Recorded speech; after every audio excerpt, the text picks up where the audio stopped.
talk about blackness and what happens in black culture, we're about covering these things that matter to us, speaking to our issues and concerns. This is a genuine people-powered movement. There's a lot of stuff that we're not getting. You get it, and you spread the word. We wish to plead our own cause.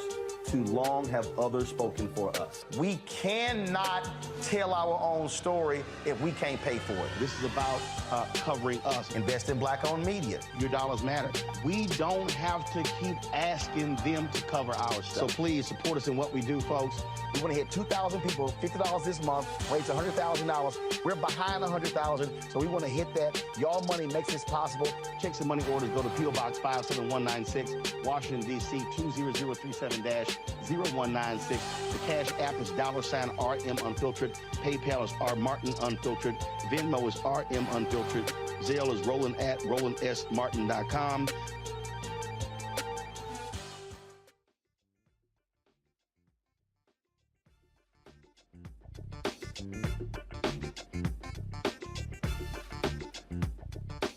It's Tuesday, October the 11th, 2022. I'm attorney Robert Patillo sitting in for Roland Martin on Roland Martin Unfiltered. Roland's giving a speech at Morehouse College right now. Here's what's coming up today on Roland Martin Unfiltered. A Texas jury acquits a police officer for killing an unarmed black woman with a mental health crisis. Civil rights attorney Ben Crump will join us along with the family of the victim to discuss what are the next steps. We'll tell you why folks in Gulfport, Mississippi are demanding the body cam footage of an officer shooting a black teen in the head be released. DNA test results moved Baltimore prosecutors to drop charges against Adnan Syed in a murder of his ex-girlfriend. He is now a free man. First, she resigned. Now, the Los Angeles City Council President, Nury Martinez, is taking a leave of absence since the audio of her racist comments has been released. Additionally, an investment company is creating economic opportunities in Tanzania. The guys from the Ward Holding International will be here to tell us about their plan. Additionally, for the past couple of weeks, young women in Iran have been leading protests around the murder of Mahsa Amini, a young Kurdish woman who died in the custody of the morality police. And the youngest, and we will be talking to Reverend S. Todd Ury about that. Finally, the youngest licensed pilot will stop by to tell us about his amazing accomplishments. Also, in our marketplace segment, we'll be introducing you to the first black-owned sliced bread company in the world. They say the best things in sliced bread. We're going to be introducing you to a black company that's revolutionizing sliced bread. It's time to bring the funk on Roland Martin Unfiltered, streaming live on the Black Star Network. Let's go. He's got it. Whatever the miss, he's on it. Whatever it is, he's got the scoop, the fact, the find. And when it breaks, he's right on time, and it's rolling. Best believe he's knowing, putting it down from sports to news to politics. With entertainment just for kicks, he's rolling. It's on go, roll, y'all. It's Roland Martin, rolling with Roland now. He's funk, he's fresh, he's real, the best, you know he's Roland Martin.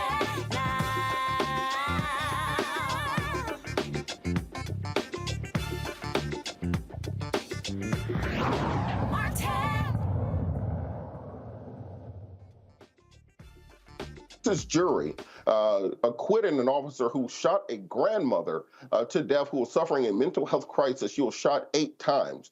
The Baytown police officer, Juan Manuel de la Cruz, was found not guilty of first-degree aggravated assault by a public servant in the death of Pamela Turner. Let's see the video of that now.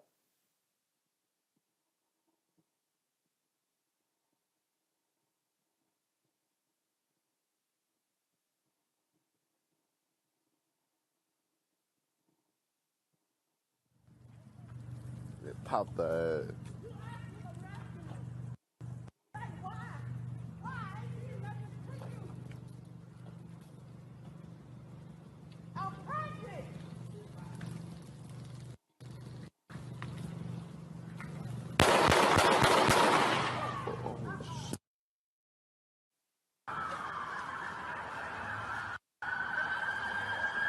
The The incident caught on video happened in an apartment parking lot in May of 2019. De La Cruz shot Turner in the face, chest, and her side.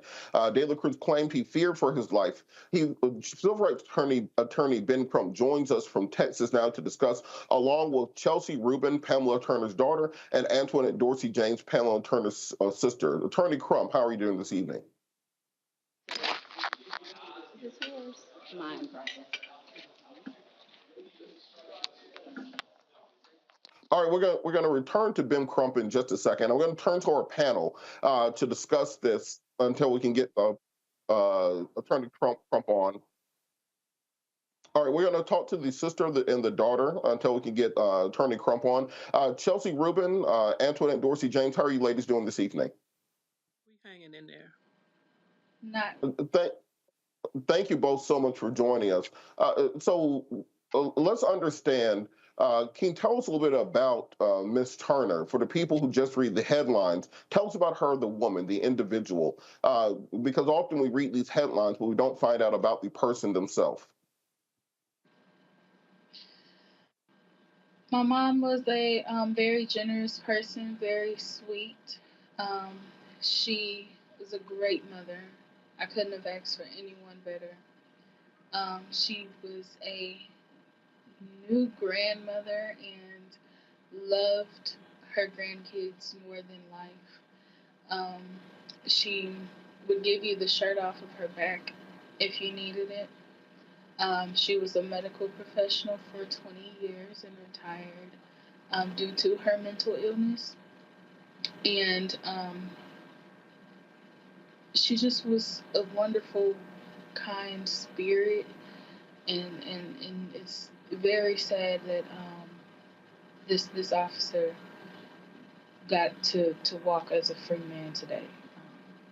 She didn't deserve to die. And Antoinette, can you talk a little bit about the mental health issues that she was suffering and why this officer wasn't trained to handle mental health crises?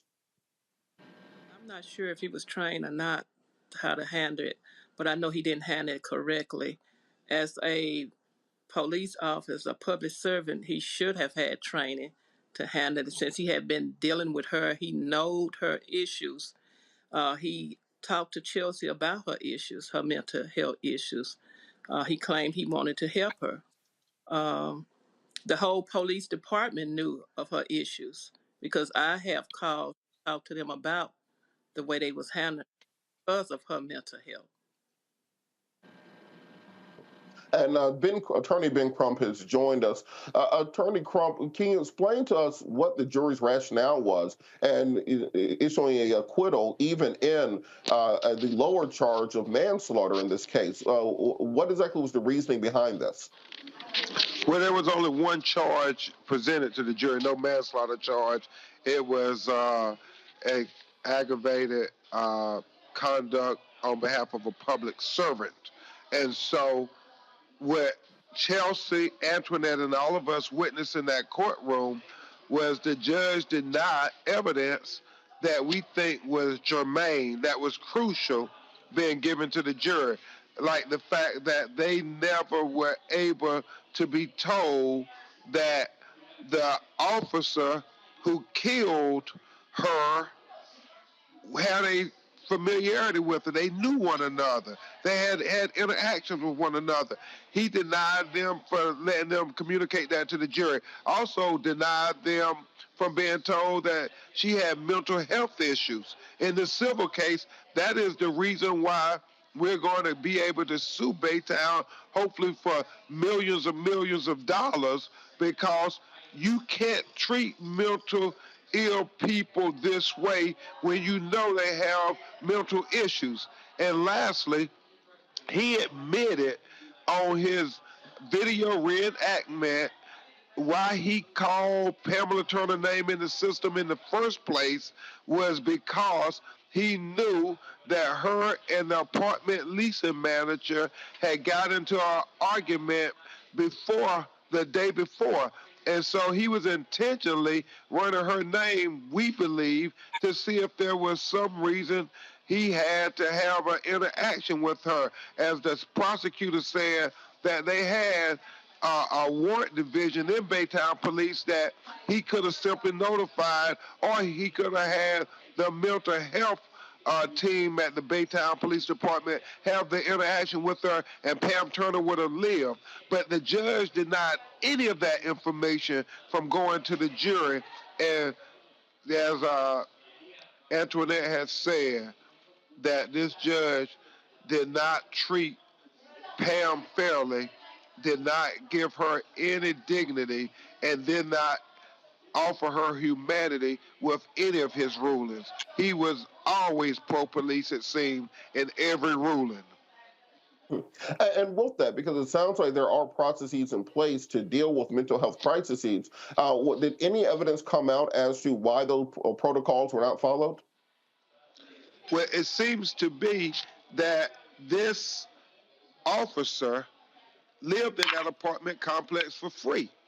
And so therefore, him and the apartment manager had a relationship with one another, and he admitted that the reason he ran her name through the system was because of this argument that the manager had with Pam. So when you really think about it, he's not just going through the apartment complex running people randomly. He intentionally picked Pam, ran her name, and intentionally had this interaction with somebody who he knew had mental health issues, and that when you have mental health issues, you don't always respond as a ordinary, reasonable person would respond.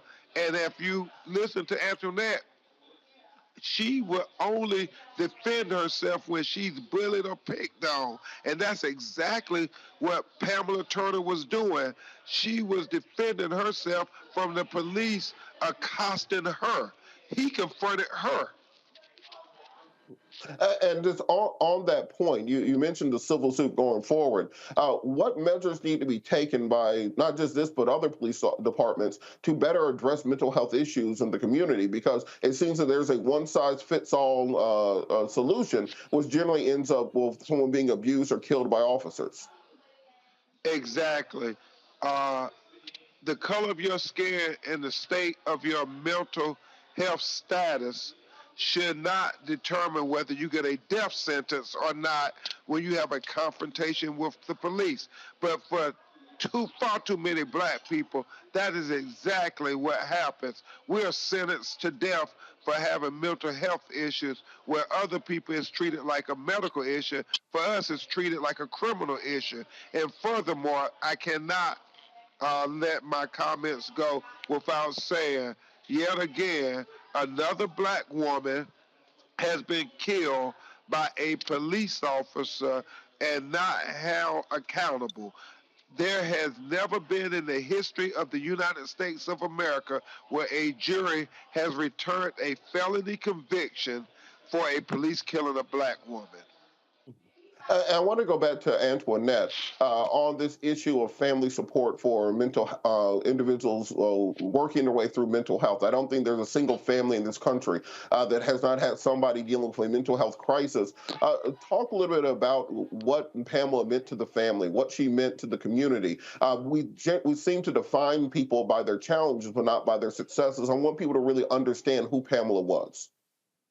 Pam was very sociable. She loved people. She just always seemed to find the best in people. She made friends very easily.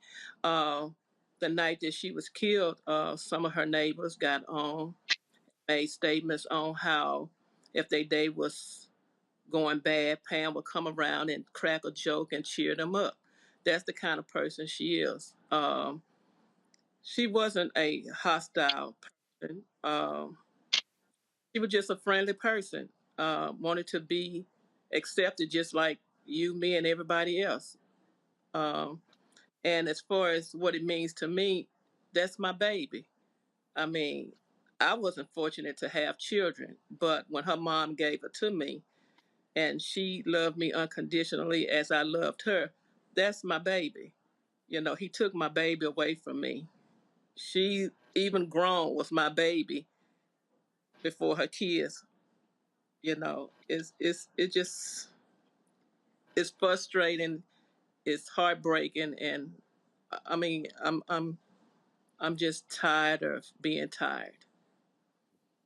Attorney Crump, we talk a lot about the civil suits against police departments, but we still haven't been able to pierce qualified immunity in many cases. What can the community do to stand up and to stop this from being a continuing narrative so that we can get some type of systemic change that's necessary to make sure that human life, and particularly the lives of Black women, are respected in this country? You know, unfortunately, we had a golden opportunity to pass the George Floyd Justice and Policing Act that would have addressed a lot of these issues, but because of political partisanship, we failed to get that bill passed. And so now we have to look to local and state interaction and legislative action to do the job that the federal government won't do. You know, we get the civil justice, we win all the time in getting our clients monetary recovery, but what we truly want to do is get full justice to make sure that this officer, this cop killer who shot her while she was on the ground and he was on his feet is held accountable so it could be a deterrent to stop other Black and brown people from being killed unjustly. And so we have to continue to fight on every front, just like we did with Breonna Taylor and George Floyd. We had over 100 municipal codes and 100 state laws passed in their name, and we're going to have to do the same in the name of Pam Turner. Absolutely. And Chelsea, I wanted to circle back around to you because we saw during the trial the officer say that he was afraid for his life. What would you say to an individual of this nature who, instead of simply engaging and talking, uses this tired line about being afraid for their life? Tell us what you would say to those individuals who claim up and down that somehow someone going through a crisis is a danger to them. Don't be a police officer. Don't choose the profession that you chose. Don't say that you're going to protect and serve because you obviously cannot do it. You do not fit the part. It's not for you. So if you feared for your life, get out of the job. Absolutely. And Attorney Crump, I'll give you last statements on this. What can we do to, one, help support this family, but two, help to pass those sorts of laws that are necessary so we don't have to keep doing this month after month and year after year and decade after decade? What can we as a community do to help stop this in its tracks? We got an election coming in 4 weeks. What are the things that the community needs to know? Obviously, voting matters, but also what we can do is learn how important it is to serve on jury duty and to learn how important it is to vote our conscience and not give in because our white brothers and sisters want to come and make America great. And so they come to the trial and they have their mind made up that they're going to make a point. We have to be as convicted as them, come to trial and say, we saw this Black woman get executed, and there's nothing you can say to me that's going to have me vote not guilty. Black people can't always cave. We got to take a stand, too, like our white brothers and sisters take stands for issues they believe in. That's how we make the difference, and we got to start talking about it on Roland, Martinez, and Filtered every day. We got to talk about it in Black churches and schools, teaching Black people how to serve on juries and how to make sure that justice is administered. Thank you so much. Attorney Ben Crump doing the Lord's work as always. We thank you for all that you do. Antoinette James Turner and Pamela Rubin, we pray for you and your families. If there's anything that we can do, feel free to reach out. The community offers you our love and support. We thank you so much for joining us tonight. Thank you for having us. Thanks. And now we're going to go to our panel. We're joined now by Dr. Mustafa Santiago Ali, former senior advisor for the Environmental Justice EPA, and also Randy Bryant, diversity and inclusion strategist, speaker, trainer, and writer. Dr. Ali, I'll start with you. We hear these stories far too often about African Americans who are dealing with mental health issues, who are executed or in other ways abused. What do you think has to be the permanent solution to this? We cannot keep having these piecemeal civil verdicts. But what can we do systemically to stop this from happening? Well, I think we have to have a holistic set of strategies. As Attorney Crump shared with us, the first part that we often forget about is the power that exists inside of our vote. So our vote can literally make sure that we put mayors in if they're playing a role, or city councils in making decisions about whom is going to lead the law enforcement in that respective city or county. Our vote is also powerful in making sure that we have judges who are sitting on the bench who are going to do a much better job in making sure that they're taking in all the facts, including making sure that our communities receive full, the full weight of the law being done in a positive way instead of a negative way where we continue to let these folks off. We also got to make sure that we have the right pieces of legislation in place. We talk about the George Floyd Act, but there are a number of other pieces of legislation that have found success across the country in places like Alexandria, Virginia, and Denver, Colorado, and Gainesville, Georgia, where they actually are making sure that mental health practitioners are also there with law enforcement when someone is having a mental health crisis. And they've also seen some successes with that. So people are always saying, well, show me where success is. Well, those are some examples, along with others across the country. And then, of course, we have to continue, unfortunately, to use the other side where we're suing these individuals after brothers and sisters have lost their lives. It never brings them back. But hopefully, as Ben shared with us, that it will make sure that some of these other police departments begin to have tougher conversations with their folks and making sure the right training is in place, because it is just mind-boggling to me that you have a senior on the ground and you shoot her 3 times. It makes no sense whatsoever. There's no justification for it. And we just got to make sure there's stronger accountability. So it is about voting. It is also about legislation. And it is also about hitting people in their pockets. Well, you mentioned the election, and we have an election coming up in 4 weeks. Look at what the Democratic Party platform is. Recently 538 and some of the other predictors are saying there's a 70% chance of Democrats keeping the United States Senate. But we haven't heard even Democrats making criminal justice reform a big part of their platform going into 2022. Once Republicans branded it defund the police, they got so scared they seemed to run away from it. What do you do? What are people to do when they say, well, we turned out in record numbers in 2020 to get Biden into the White House. We turned out in record numbers in the runoff in 2021 for Warnock and Ossoff to get Democrats to Senate. And here we are 2+ years later at another election. And here these folks are asking for our votes again without anything being done. What do you say to those people to encourage them to not lose faith, to not lose hope, to not stay home? Well, one of the things that I share with folks is I'm out across the country, and everybody knows I've worked in over 1,000 communities, is that if you can't find somebody who's truly going to represent you, somebody who's going to stand up, somebody who's not going to slide backwards, then you got to give some consideration of running for office yourself, both on the local, the county, the state, and the federal level. The other thing is, if we are supporting candidates with our dollars, then there has to be expectation. That means that we got to be out there having conversations with them about the issues that we find of significance, and making sure that they are completely 100% anchored to them, and be very clear with them. I don't care if you're a Democrat, Republican, or an independent. If you're not doing the right thing, then you're not going to receive my vote. So we should make sure that we're very clear with folks, but we should also make sure that we are running candidates who come from our communities, who are us in many instances. And that also will help to change some of these dynamics where we continue to vote for the same folks. They know we're going to vote for them, so they don't go as far as we need them to. We got to mix it up a little bit and make sure that, Mr. Johnson is running for office, and a whole bunch of our other folks. Thanks. And we're joined by Randy Bryant, now diversity and inclusion specialist. We're talking about the police murder and ultimate acquittal of Pamela Turner. So, Randy, what do you think has to happen with police training?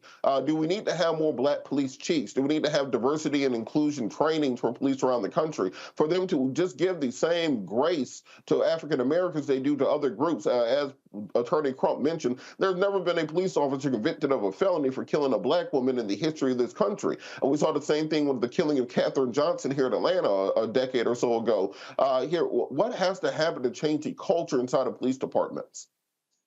As much as I believe in training, I believe that accountability is the only thing that is going to change what's happening right now, that police officers feel as if they have a license to murder us in these streets and get away with it. And they do. And so until they are held accountable, they know they're not supposed to do what they do. They're aware of it. They're aware they have had anti-bias training. It's not the training, it's the understanding that they can do it and get away with it. Make it where their pensions are tied to the payouts that they sometimes have to face. Make it where that they're immediately fired and not put on, administrative leave. Make it where there's some real consequences, and I promise you things will change. I find it interesting that if you look at revolutionary movements around the globe right now, we're going to, in a next segment, talk about the protest in Iran. If you look at the things coming out on Telegram, they're flying Black Lives Matter flags in Iran as they're protesting against the regime. If you look at some of the images coming out of the Ukraine as they're liberating places like Donbass in the Luhansk region, the offensive of Kherson, there are people flying Black Lives Matter flags and they're pushing the Russians out of their territory. If you look at the Uyghur population, the Xinjiang province in Western China, they're flying Black Lives Matter flags because this has become a Cassia Belli for any group that's fighting back against authoritarian regimes. But that being said, the fact that people around the world are rallying to the cause against authoritarian abuse of minority communities, why do you think it is, Randy, that it's been so hard to get things changed here at home where it started? Even 2 years post George Floyd, we still have zero federal legislation to address the issues that started the Freedom Summer in 2020. What will it take politically, not just to change the mind of swing and middling voters, but just to get Democrats on board with the agenda that they campaigned on in 2020 and that they're promising us in 2022? Less fear. I mean, we have set up in our politics that when you speak out against police brutality, because there's so much power and money behind for police forces, that people don't win, they don't succeed. And so we need to have people who are unafraid. We need to have politicians who will stand up and say, absolutely not. I am willing to put my career on the line so that we can protect Black people, Black and brown bodies. That's what it's going to take. It was interesting to me how, the differences that we see in the reactions when another community is affected and not just Black lives. The outrage that we see to scene that we don't see with us. I mean, it's so baked into who we are as Americans. America was founded on the very idea that Black people are supposed to be oppressed, that we're less than, that there is white supremacy. And so it is hard to make that change. It's hard to change the mindset. And it's scary. It's scary, and politicians need to be brave. And once they get in politics, they need to stop negotiating with our lives. There should be zero. And Mustafa, to paraphrase H. Rap Brown, white supremacy as American is cherry pie. How can we get this out or get this out of the policing system, this adherence to white supremacy philosophy, this conceptualization of African Americans, whether they be a 12-year-old child like Tamir Rice or a 60-year-old woman like Pamela Turner, are just inherently a threat and need to be put down the same way you would put down a rabid animal? Well, how can we take this out of policing and make sure that we are getting officers who have this belief system, as Pamela Turner's daughter said, out of the profession of policing?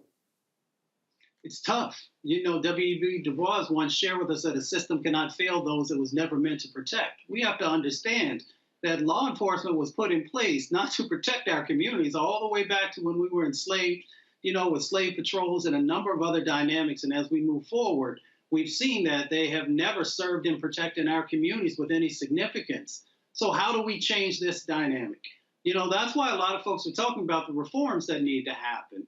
For some folks, it's about continual psychological analyses, of the individuals who say that they want to serve in this profession, to make sure that you're catching those biases that exist, also catch if somebody's going through, PTSD or a number of other types of dynamics that are going on. The other part, as my sister shared, is about real accountability. If someone has, just even police brutality, they don't necessarily have to kill somebody. That's not an individual who deserves to be able to wear that badge. I have law enforcement folks in my family. I've worked with folks over the years. You know, there are good police officers out there, and we have to sort of, keep a spotlight also on the good ones to make sure that we can get rid of the bad ones. But we also got to address the police unions, and we know the dynamics that they continue to protect individuals who do very nefarious things inside of our community. So the power that exists inside of that union has to be addressed. And then we've also got to make sure that we have the judges once again, because the judges play a critical role. There is a relationship that exists between law enforcement and the folks who are operating in our judicial system. So we've got to make sure that there are a number of different pieces that are being addressed if we ever want to find justice in relationship to the actions that happen from law enforcement inside of our communities. You bring up the judges. I think that's a very important point because people remember during the apartheid regime, towards the end, as they saw it falling apart, what the ruling white population did was entrench themselves within the bureaucracy of the state, entrench themselves in the judiciary, entrench themselves in the offices of power, so that even if they no longer had the political majority, if they no longer had the ability to elect presidents or parliaments, they still could control the country from the other branches of government. We're seeing something similar happen in America, where you have Mitch McConnell and Donald Trump appoint, I think, over 300 federal judges across the 4 years of his term. The Supreme Court sits to 3 in favor of conservative majority. We're seeing overwhelmingly a pipeline of prosecutors to judge across the country, creating a very prosecutorial bias on the bench nationwide. How do we start to counteract this? I'll start with you, Randy. How do we start to counteract this adherence to the prosecution, adherence to police that many judges have when there's clearly been an effort to stack the judiciary for the last several years? I've had the Ku Klux Klan on my radio show before, and they said one of their plans has been to start infiltrating judges, to start infiltrating law enforcement, to start infiltrating prosecutors' offices, because that's the best way to maintain control, even if you don't have the population control that you used to have.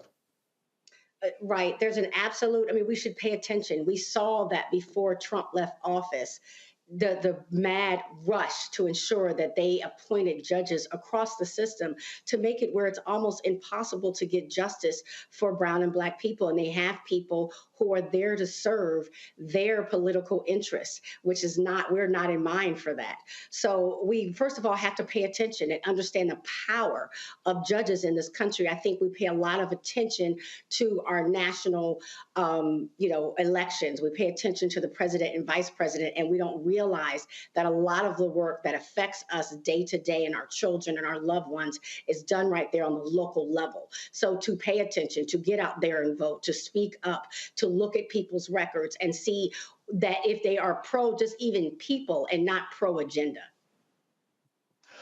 Absolutely. And part of this, I think that what we've realized is that Republican politicians since 2020 have been able to use this hashtag defund the police very effectively to scare even progressive politicians. We saw this here in Georgia, where Brian Kemp started hitting Stacey Abrams with the defund the police mantra. At the same time, the crime was rising, and Stacey Abrams had to respond with a commercial, basically reaffirming her support for police. Why do you think it's been so effective for Republicans to scare even progressive politicians by saying they want to defund the police and allow criminals to run wild through the streets? We saw Senator Ron Johnson last week saying that crime was reparations for black people, in so many words. Dr. Ali, why do you think they are so afraid of being labeled as being in favor of defund the police? And should we be, quote unquote, defunding the police and investing in mental health professionals that can address these issues, investing in addiction specialists that can respond to these calls,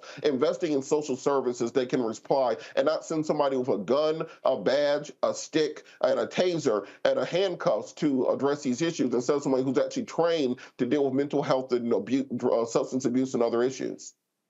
Well, I think because, no shade, but many Democrats don't know how to deal with the issue. They don't know how to counter, and counter means that you're in a defensive position. They don't know how to get in front of these issues, or at least we don't see that happening enough. Here's what I mean. If somebody comes at me talking about, well, why do you think that it needs to be, changes inside of law enforcement? First thing I'd share with them is that 1,039 people have already been killed by police this year. Yep. We're not at the end of the year yet. So is that something that is okay?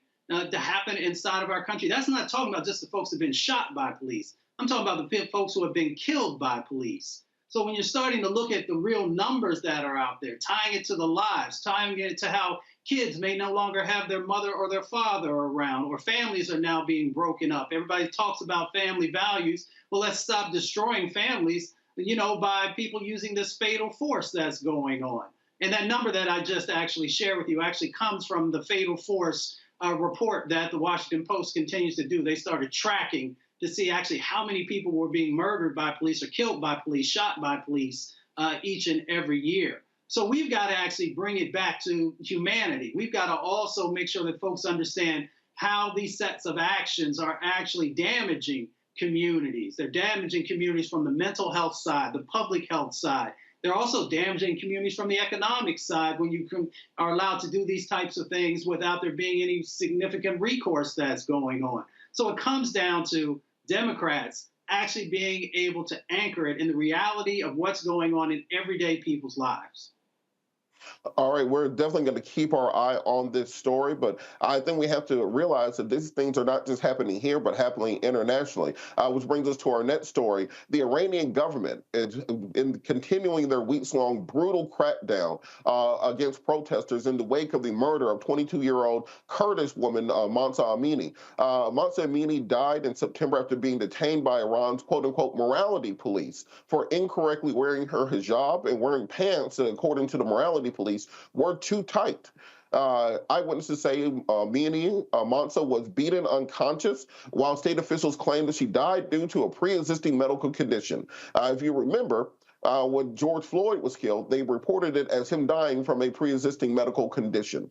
After being taken to the hospital, her death sparked outrage among young Iranian women previously regarded as uninterested in politics. The protests have continued since Amini's funeral. Violence has spread into the Kurdish areas. This week, a 22-year-old man was killed and more than 120 were injured, where activists clashed with Iranian forces. For the first time, protesters have threatened the oil industry. The U.S. is expected to follow the EU in the coming days by issuing sanctions against the Iranian regime. So this issue of police brutality and the subjugation of minorities, because remember, in America, minorities go along racial lines. In other countries, they go along ethnic lines. So the Kurds, being the minority ethnic group in Iran, are subjugated in many of the same ways as African Americans are here in this country.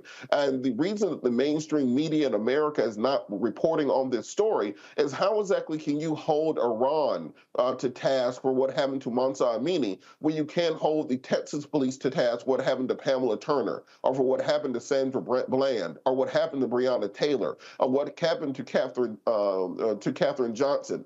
We have to ensure that we are going to, quote unquote, be the hegemonic power of the world, that if we are going to be the police officer for the entire planet, enforcing human rights and human dignity across international borders, we got to clean up our house here at home first. And these protests continue. They are spreading throughout the Middle East and throughout the developing world in solidarity with Miss Amini. And part of this is going to continue going forward. To keep this conversation going, we're joined now by international human rights attorney and Reverend in Baltimore, Maryland, Reverend S. Todd Nury. Reverend Nury, how are you? Good to be with you, Robert Patillo. I'm well, thank you. Thank you so much for joining us. Can you tell us a little bit about the situation in Iran and what is being done to the protesters there? Because it is a closed regime. We are not getting reliable media reports out. We're getting something through Telegram and other encrypted sources. But what is the situation there on the ground in Iran? Well, as you laid out in the intro to the discussion, is really what's going on is an iron-fisted approach to stifle dissent. And in an assault on the human dignity of Miss Amini, we see the continuation of that on behalf of and directed toward those who have come to lift their voices where her voice has now been silenced. Even the reporter who initially released the picture of Miss Amini's parents at the hospital is now in solitary confinement, because in a closed society, the media are tools of the government and the regime. Not processes of the sharing and the dissemination of information. And so when we look at what's going on the ground, one can only suspect, based on what we are able to get out, is the most severe form of human rights abuses and violations that call for the concerted, unified voice of the international community to respond in like manner, to make sure that the persons who are being harmed, denied human dignity and their human rights, even though the Iranian government back in the 1960s and 70s signed on to international treaties protecting civil and political rights and economic, social, and cultural rights. So those are the issues that concern us even right now. And I think there's going to be more protests, more dissent, and most likely more violence to come in the next few days.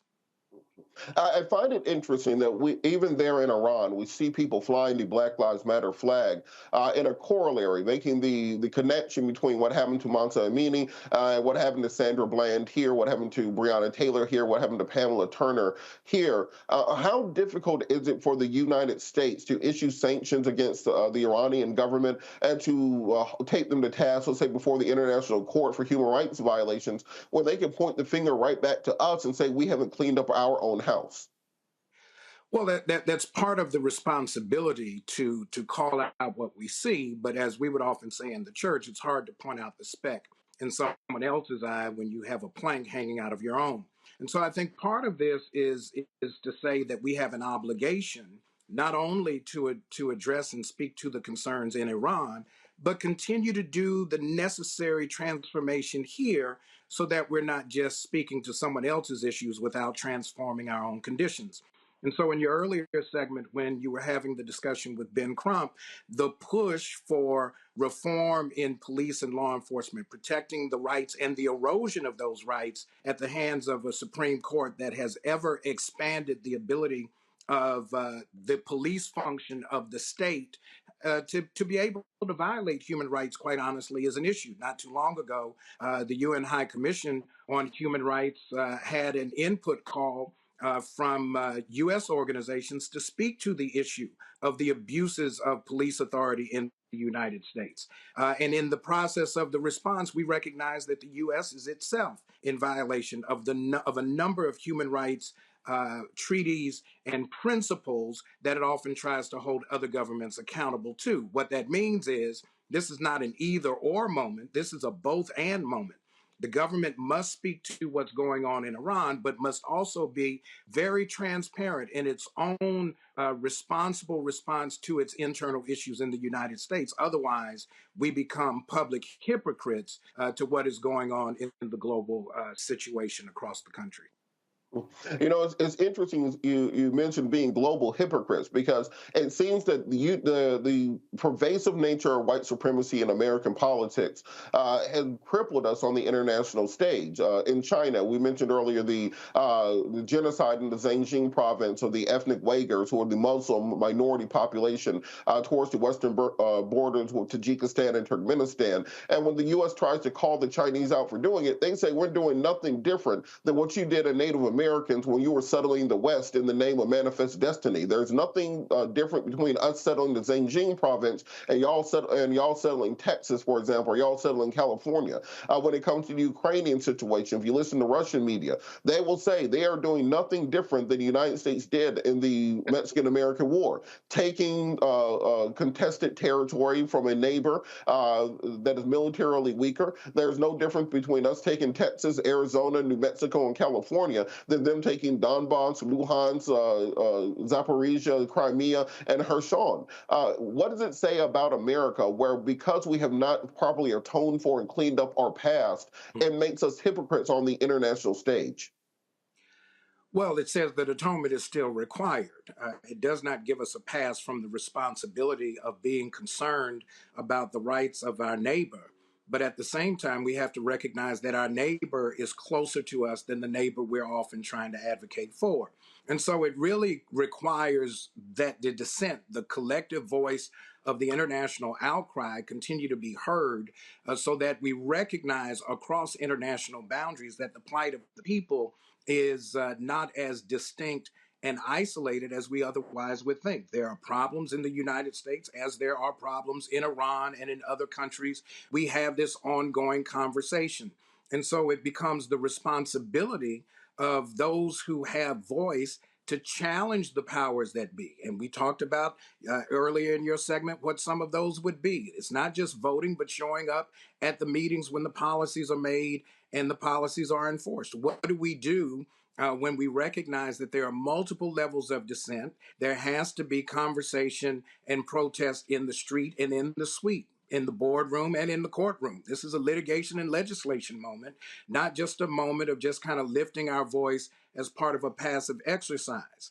We've got to make sure that this is not just a seasonal demonstration of resistance. There has to be support for those who are experiencing the stifling of dissent and the limitation of their voices, to recognize that there are other voices in the choir that are singing with them, and the entire international community, imperfect though it is, must be clear that it speaks to all of the issues and the concerns in countries across the world, and not just those that cannot claim the privilege of being the elite countries with veto power on the Security Council.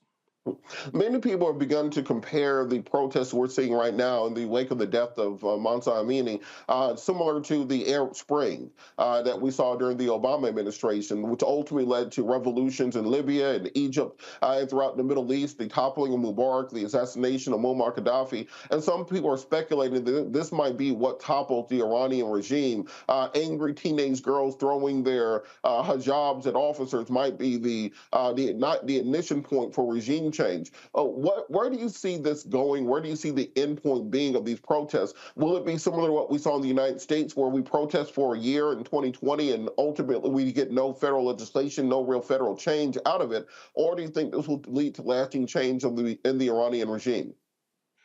Well, the short answer is I don't know. Either of those could be a potential outcome. The question becomes, where do we fit in the process of helping to support the dissent? A lot of folks will have some concern that any engagement from the United States would be a contribution to regime change. And when we look at the geopolitical arena where the United States finds itself in a very tough place, you almost kind of wonder if the other competing interest of the government will cause it to take on a more subtle and nuanced and unhelpful approach to supporting what's going on in the streets of Iran and in other places across the country. We have to be very, very clear that we aren't given the privilege of being selective about where we engage. There are a number of places across the world where there are issues being addressed. One of the first things that we can do in the United States is to make sure we're creating a model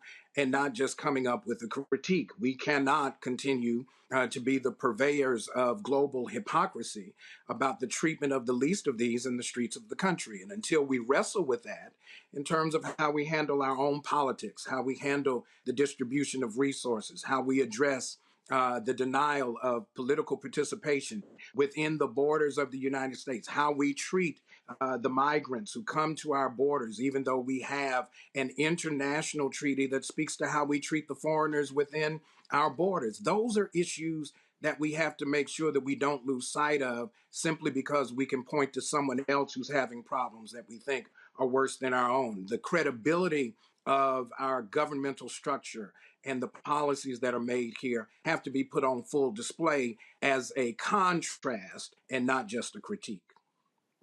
You know, I find it interesting the complicity between the political structure here in the United States and the quote unquote independent free press that we have, the fourth estate, as it would be, because we haven't heard a lot about this story in mainstream media here in the U.S. One of the biggest stories internationally, a revolution that might lead to the toppling of the Iranian regime, gets absolutely no play in the evening news here in the United States of America. We hear nothing about it in the midterm elections as people are running and begging for votes with 4 weeks out.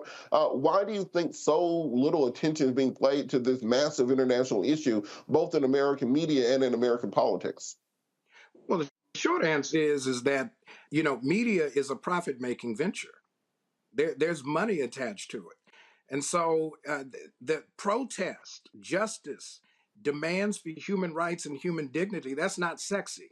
And so when we're trying to figure out how we entice corporate dollars to buy commercial time on our airways, we have to figure out how do we draw the base of folks who those clients would be looking to reach by virtue of their commercials.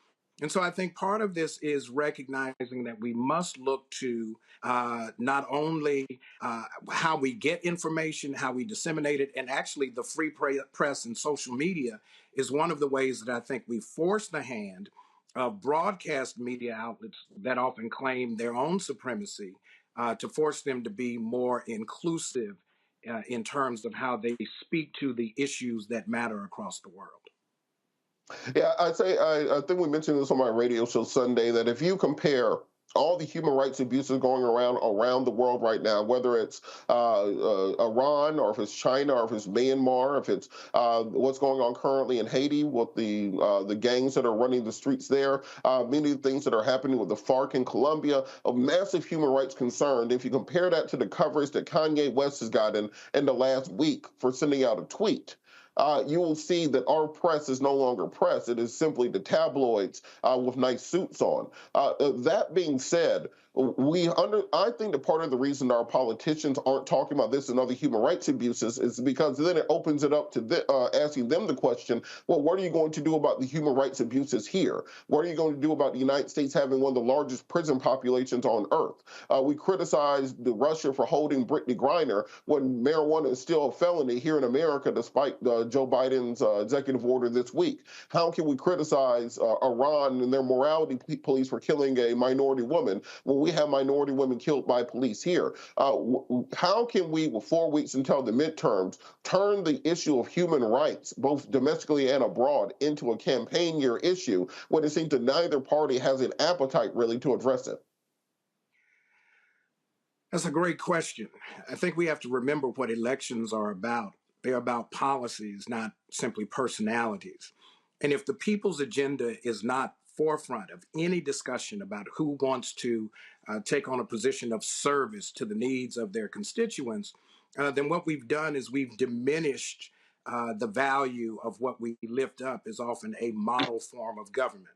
And so if we're going to be a republic that is a democratic form of practice where the voices of the people help to establish what are going to be the principles that guide our interactions in society, then we have to make sure that it starts with a conversation amongst the people. We often talk about government of, for, and by the people. That means the people's agenda, not just the party's agenda, has to be part of that conversation. And whichever party speaks to the people's agenda, that is the party that the people should support. But the people have to be clear on what their demands are. It is not that we create proxies to say for us what our needs and demands ought to be. It is that we create representatives of our collective interests and to make sure that they bring back at all levels, not just federal, but local and state. There are a lot of problems that get right down to Main Street and not just what's happening on K Street in DC.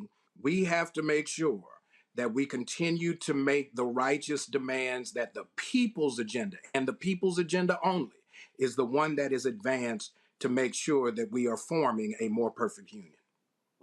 I think that also the voters have a responsibility. Don't just let these folks come to you and promise you a fish fry and promise you these empty drinks. Somebody go ask Herschel Walker, what are your views on international human rights in Iran? I just want to see what the answer is.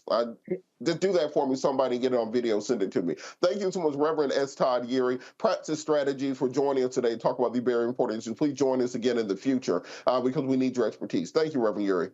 Thanks for having me. All right, Roland Martin Unfiltered will be right back after this break. You're watching the Black Star Network.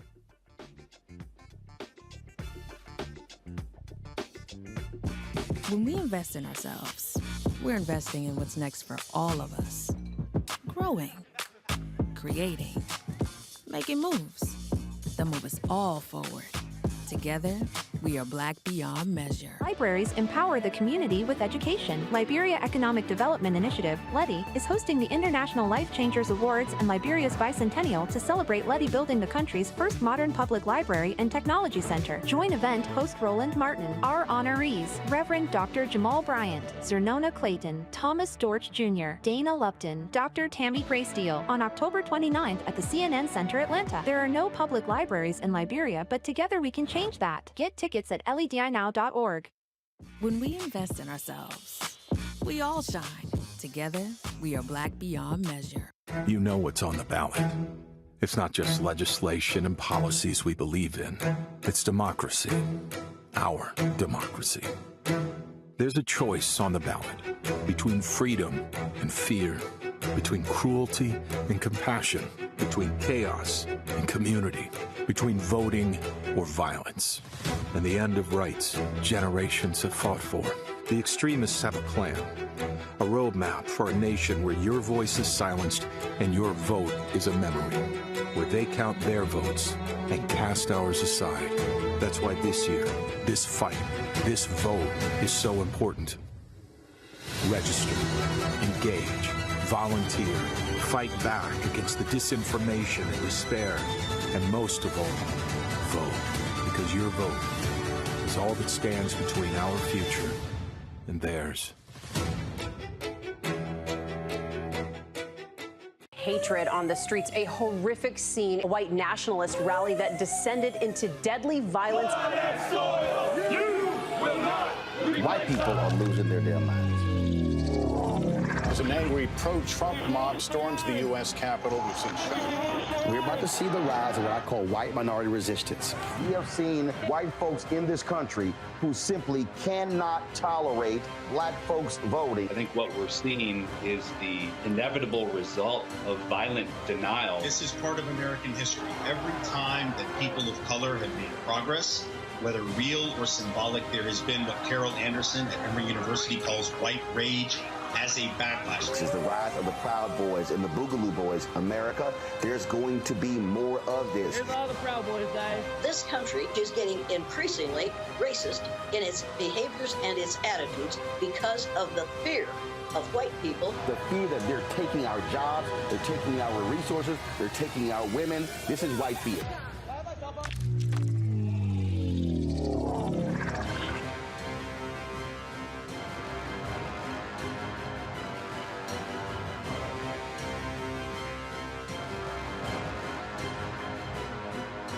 Something crazy, but I don't know what to do.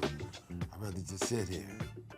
Hi, this is Cheryl Lee Ralph, and you are watching Roland Martin, Unfiltered. I mean, could it be any other way? Really? It's Roland Martin.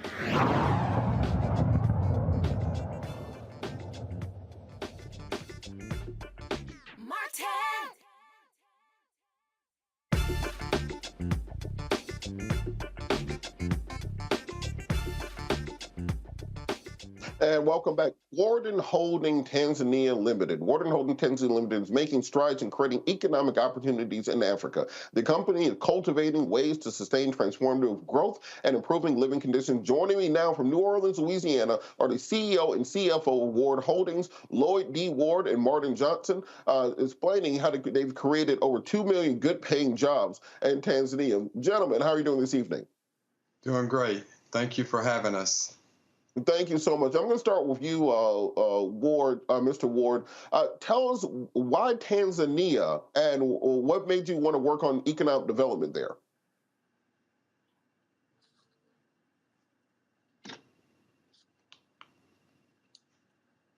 Mr. Ward, can you hear me? All right, I'll go to Mr. Johnson. Mr. Johnson, can you hear me? I can hear you. All right, there we go. Mr. Johnson, tell us a little bit about the company and what made you decide that Tanzania was where you wanted to start working on economic development. Thank you for the question. Again, thank you for having us.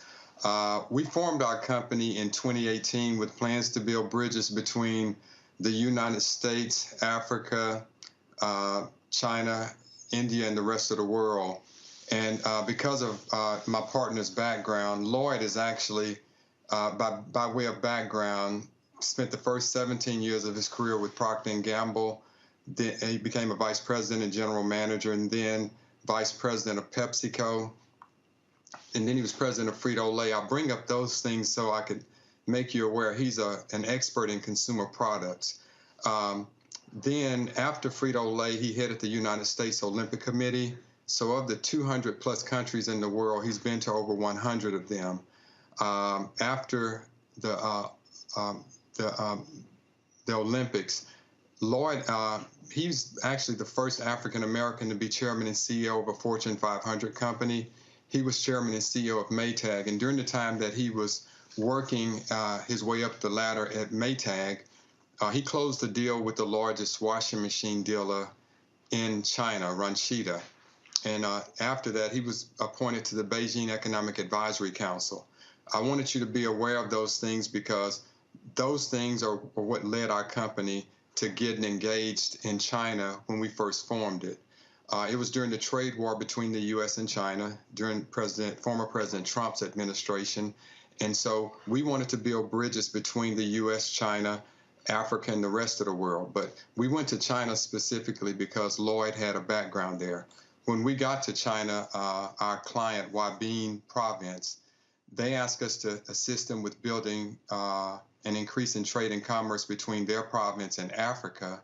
And so we went to Tanzania because we had relationships that date back almost 10 years in Tanzania. So we've been on the ground almost 3 years now. And we were asked by the Tanzanian government and leadership of the country to assist them with industrialization of their agriculture sector, and specifically to start with cashew nuts. By way of background, I have over 30 years in the banking industry. I met my business partner, Lloyd, towards the end of my banking career while I was president of Regions Bank. And so since that time, we've worked on many things together. And again, we're in Tanzania, been on the ground about almost 3 years. And I think we do have Mr. Ward with us now. Mr. Ward, can you tell us a little bit about this connection with China? You know, I think we all know about the Belt and Road Initiative, $5 trillion being invested in infrastructure projects throughout the developing world by the Chinese government, much to the consternation of the U.S. During the same time that America was doing America First and protectionism, China was spreading their influence around the globe. Talk a little bit about this partnership and working with the Chinese and with the Tanzania government to work on the industrialization of that nation. Well, and thank you for having Martin and I on your show today, and we look forward to sharing whatever we can. Here's a situation. Those are two different things. My association with China has been extensive, and it started in 1996, and I watched China industrialize from a state that's less developed than Africa is today to one of the economic powerhouses in the world. I witnessed that. I participated in it. I'm still a member of the Beijing Economic Development Say that again, please. I'm still involved with China, but less so. I am a member of the Beijing Economic Development Council even today. And so that was then, this is now. I'm now involved with Africa. And I've committed myself to that for the rest of my life.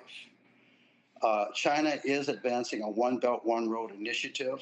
It is for them to develop and be a global power from now until the end of time. The great abundance on earth, the greatest abundance on earth is by God's design in Africa. It's the most resource abundant land on earth. The world knows it. China knows it. And so their One Belt, One Road is a modern Silk Road, which existed back in ancient times, but they're modernizing it today. And it is their way. It is not our way. Our way is to participate with our brothers and sisters in the motherland, in Swahili called Kaka, brother, Dada, sister, to help realize God's provision and promise to Africa and its inhabitants. God would not have made Africa the most resource abundant land on earth and expected scarcity for its inhabitants. And we are honored to be a part of the new way and the new day in Africa.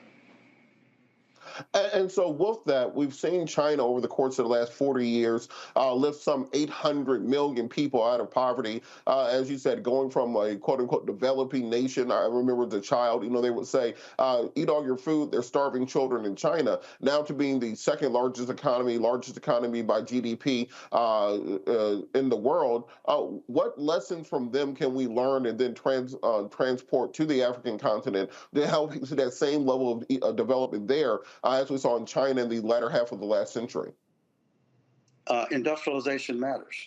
So industrialization means taking something of one value, processing it to something of a higher value. And as long as the higher value is greater than the cost of processing, you make a profit. And so you're right. If you were to characterize the global GDP, gross domestic product, as $1 US, and it's about $94 trillion, the global GDP, gross domestic product. If you were to characterize it as $1 US, the US would be 26 cents, China 20 cents, Japan 5 cents, Germany 4 cents, India 3.6 cents, the UK 3.4 cents, France 2.9 cents, and Africa, all 54 countries of Africa, would represent only 2.8 cents of the global economy, and Africa has all the resources. How can 54 countries in Africa be less than the GDP of France? It makes no sense, and it is a great injustice. And it is time for a new day in a new way. I'll briefly tell you how that occurs. Africa today sells all of their valuable resources, whether they be their crude oil or their precious metals from their mines or what they harvest in their fields as agricultural crops. They sell them at the lowest economic value in the global supply chain because that was the way colonialism worked. And they are still in the post-colonial era. Only 40 to 60 years has Africa been free of colonial rule. And Africa still supplies the world with commodities and raw materials that run modern society and get the least amount of economic benefit. We're helping to change that. Now, Mr. Johnson, earlier you mentioned that you guys are starting with cashew nuts. Now, cashew harvesting is one of the most dangerous and labor-intensive crops on earth. Can you talk a little bit about how cashews play into the industrialization of Tanzania? Currently, they harvest about 250,000 metric tons annually. And Africa, by the way, of the cashew nuts in the world, 60% of the cashew nuts in the world are grown and harvested in Africa. So that contributes $250 million to the Tanzanian gross national product. But 90% of what they grow and harvest is sold at an auction to Vietnam, India, and Brazil. And so we believe that with what we're doing, we know that with what we're doing, we're going to create millions of jobs. In fact, over the next 10 years, we plan to work with Tanzania and the other 8 largest cashew nut producing countries. We plan to create 40 million jobs through industrialization and processing and packaging all of the cashew nuts in the country. Absolutely, and Mr. Ward, on that point, with your expertise in managing large corporations, large enterprises, everything from the Olympics down to Maytag, how can your expertise help them to organize the natural resources, the human capital, the land, the logistics that they have into getting the maximum profit so they can operate in direct competition with the international community?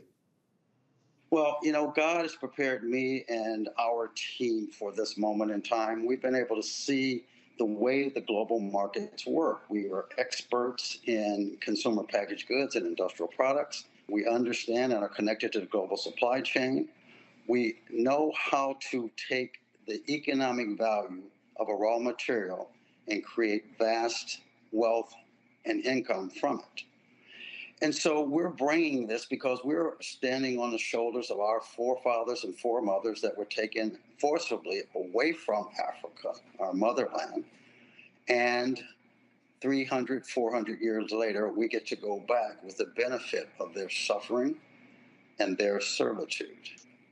This is kingdom. It is an opportunity for us to make a difference in the trajectory of the world forever. We know how to do this. Last year, African Americans spent $1.6 trillion on consumer spending. That's 60% of the GDP of all of Africa, all 54 countries. Did many of us think about how that might contribute to the advancement of Africa?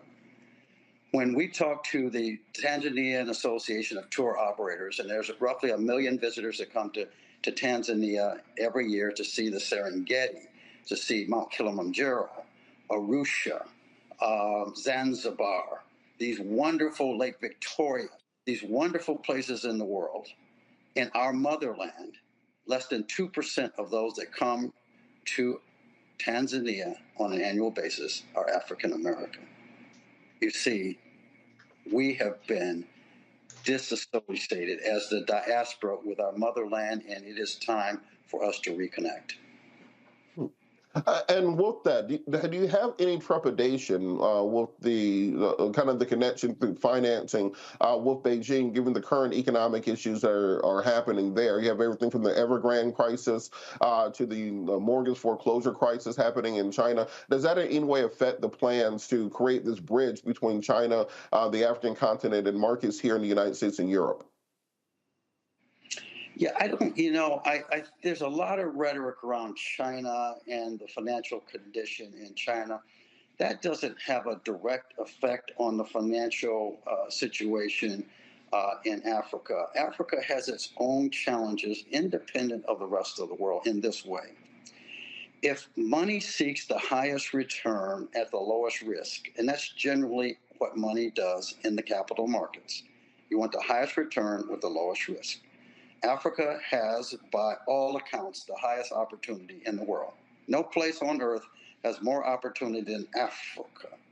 And yet Africa and its entrepreneurs face the highest cost of capital, that means the interest rate to use capital, and the least access to capital. For example, if you're an entrepreneur in Tanzania, you pay 16 to 21% for working capital and 12 to 30% for investment capital. That occurred before China's difficulties, and it's occurring after China's difficulties. You see, Africa has been marginalized in the global economy because those that benefit from Africa being exploited propagate that Africa is unruly, unsafe, not a part of the world, not a part of the economic fabric, and they discount Africa so that they continue the ways of exploitation.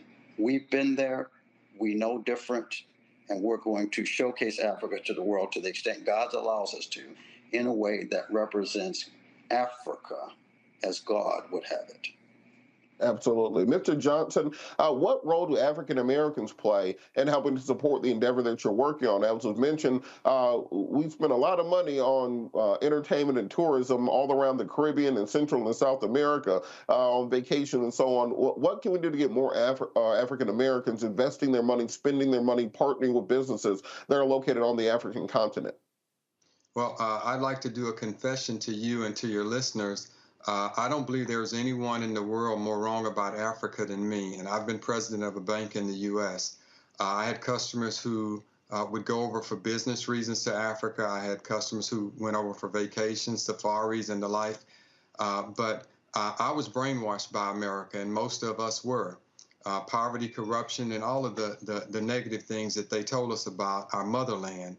What changed it for me was I flew over from Alexandria, Louisiana to Atlanta, Georgia in 2014, and then from Atlanta, Georgia to Paris, France. And then I got on Kenya Airways, and the pilot looked like you, and the co-pilot looked like you. And then when I got to Tanzania, everyone working in the airport looked like us. And then from the bottom of the bank to the top of the bank, us. From the bottom of the government to the top of the government, they looked like us. And the last day that I was there in 2014, I attended an event for PAT, Pediatric Association of Tanzania, The master of ceremony at that event was the fourth president of Tanzania, President Kikwete, and Lloyd and I just saw him at an Unstoppable Africa Summit in New York a couple of weeks ago. But that night, he was the master of ceremony, and they raised $750,000 US that night to improve health outcomes for newborn children. And I serve on a hospital board for Christus Health in Louisiana.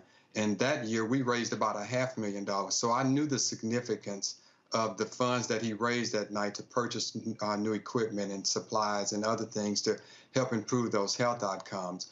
As impressed as I was with him being there, his two predecessors, who had both served 2 5-year terms, so 20 years between them, and President Kikwete was in the second of his second. He was in the second of his 5-year terms, so almost 30 years of commitment to improving health outcomes. Lloyd and I, we believe that our brothers and sisters in the motherland have been waiting on those of us who've been blessed with gifts and talents from above, from God, to come back and help them. And again, please understand what we're doing in Tanzania. We're not creating anything new. We are simply taking the best global practices and certainly the skills and the gifts and talents that we know and that we have, and utilizing them to help our brothers and sisters. So in addition to those jobs that we plan to create in the motherland, we plan to utilize others from the U.S., our friends and family who are in our network, and those who we're going to benefit from, your listeners. We're going to take the best of America back to our motherland and help our brothers and sisters. And Mr. Ward, Mr. Ward, I was going to ask you the same question, so go ahead. Yeah, in Africa, we are celebrated. In America, in many ways, we're tolerated. It's a different feel, a different essence. The people in Africa are so warm and giving and inviting. They say, Karibu, Karibu Sana, welcome, you're most welcome. And so economic development is a part of the fabric of moving to kingdom. And we have 3 basic ways that we advance global economic development. One is know and serve your market. Second is follow the money. And third is act in unity.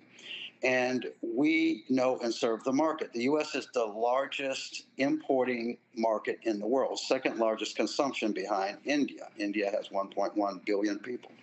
And so we are the second most important market in the world as it relates to cashews. And we are opening up direct trade from the rich and fertile soils of Tanzania directly to the USA. No brokers, dealers, handlers, traders, none of that at all. None of that nonsense. In the US, we buy 80% of our ginger from China, and China buys the majority of their ginger from Africa. Go figure. Nigeria still sells crude oil to UK and other European countries and buy back refined oil at 10, 20 times the economic value.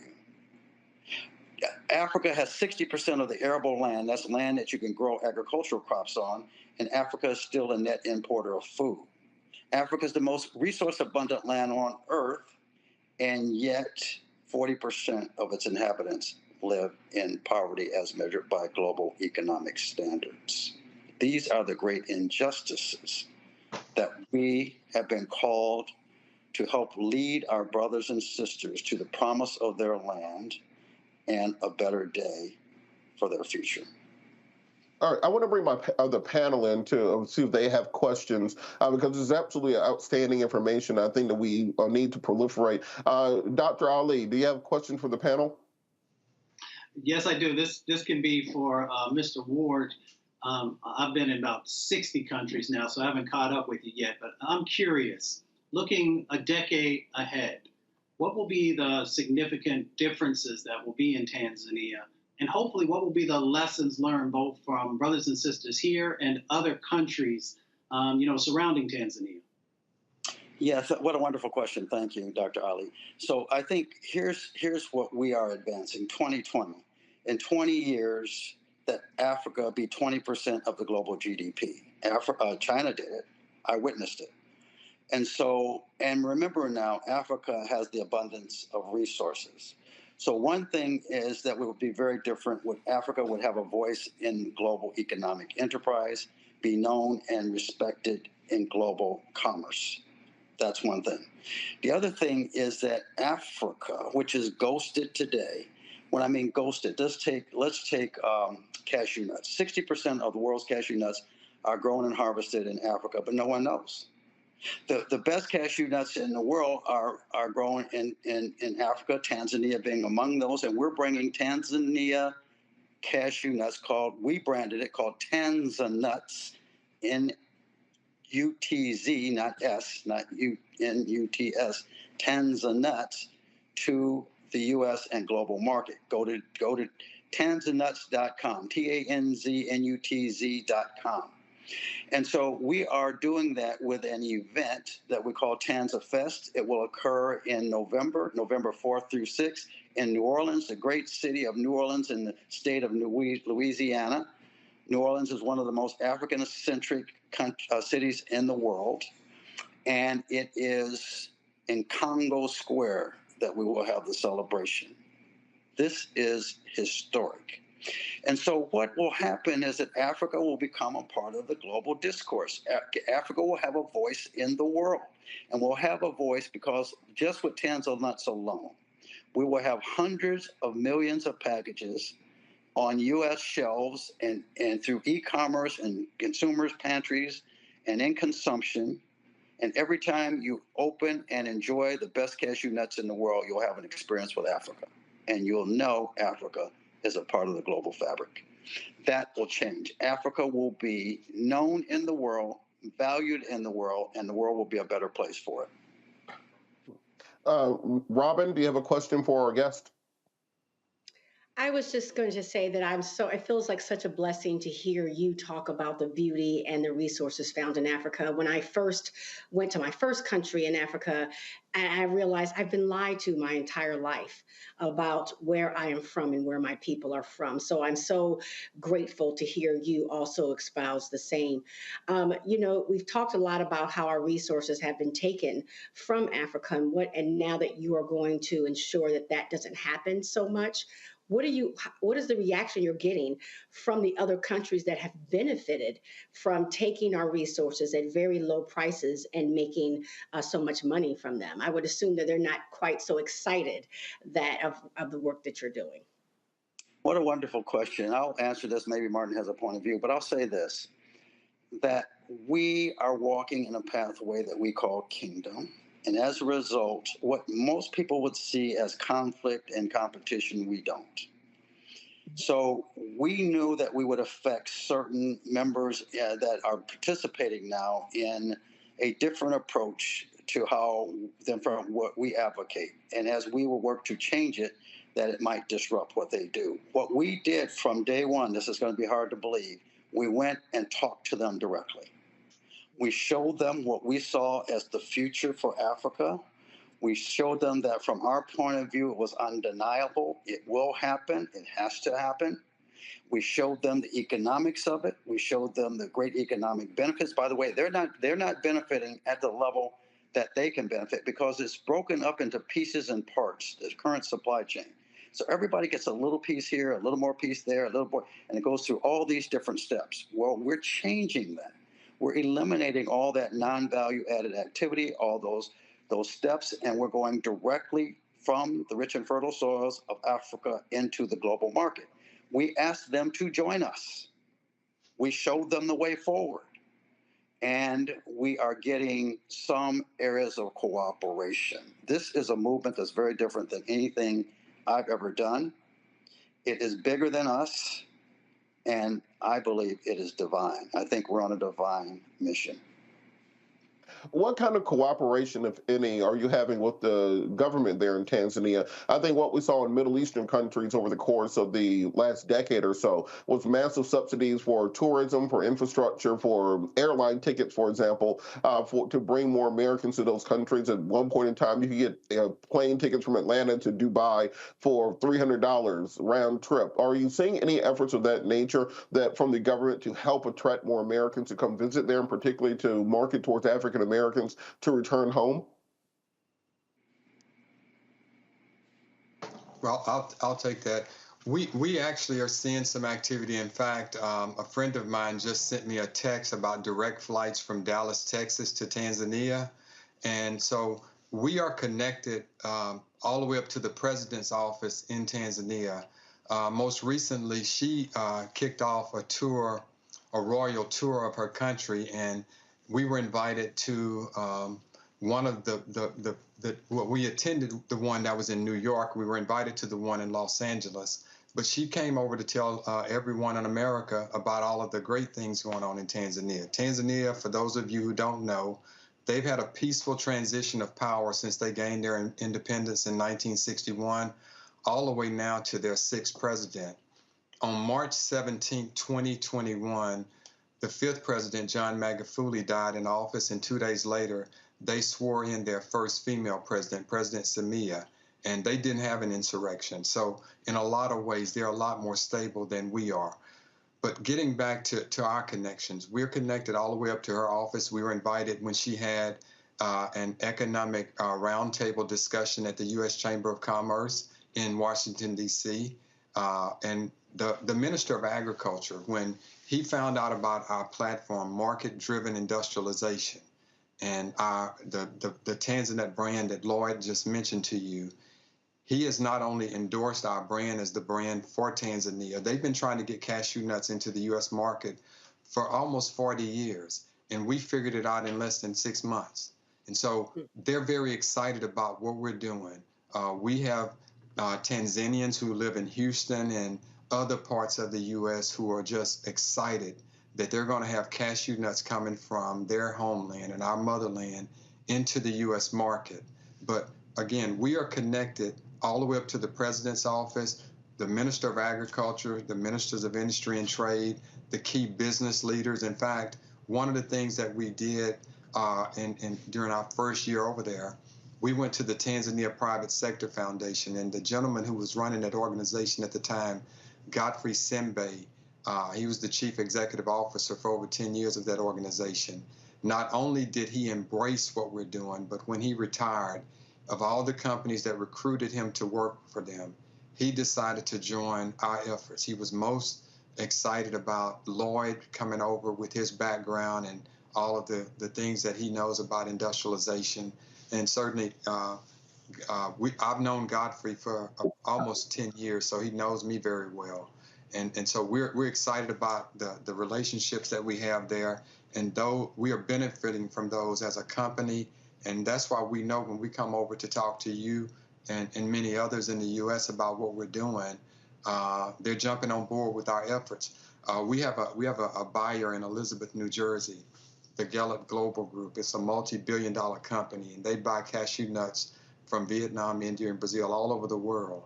But they wanted a direct relationship with our company and have decided that they would be our importer of record and want to work with us to buy directly from us in other countries that we plan to do business with, in Africa. Well, and on top of that, if you don't mind, I've actually moved to Tanzania. I have working on getting dual residency. I have a nice villa on the Indian Ocean. But let me encourage all of us from the diaspora. And by the way, the diaspora is all humankind, because God planted the seed of humankind in Ngorongoro, Tanzania. And so white, black, brown, red, yellow, we're all part of the diaspora. But the most direct diaspora is we African Americans, we Black Americans. And I will tell you this, $1 US is worth 2,300 Tanzanian shillings. You want your money to go a long way? Come to Africa.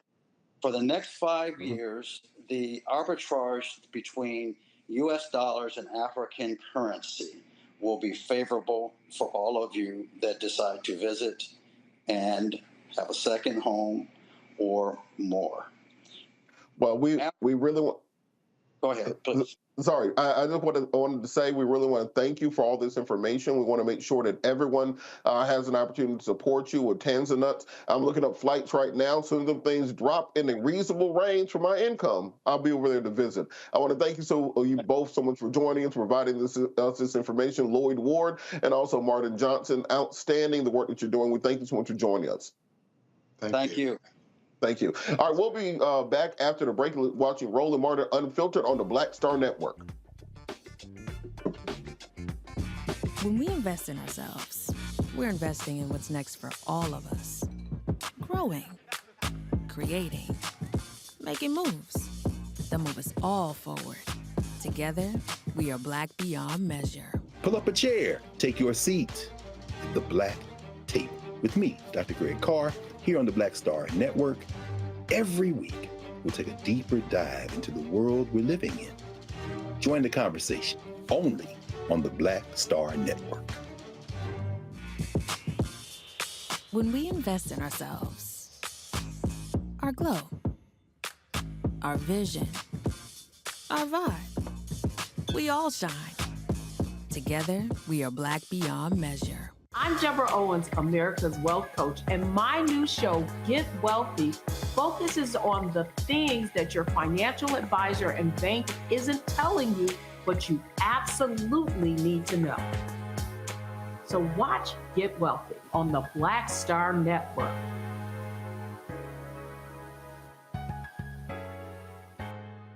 Folks, Black Star Network is here. Oh, no punches! I'm real revolutionary right now. Support this man, Black Media. He makes sure that our stories are told. Thank you for being the voice of Black America, Roland. Stay Black. I love y'all. All momentum we have now, we have to keep this going. The video looks phenomenal. See, there's a difference between Black Star Network and Black-owned media and something like CNN. You can't be Black-owned media and be scared. It's time to be smart. Bring your eyeballs home. You dig?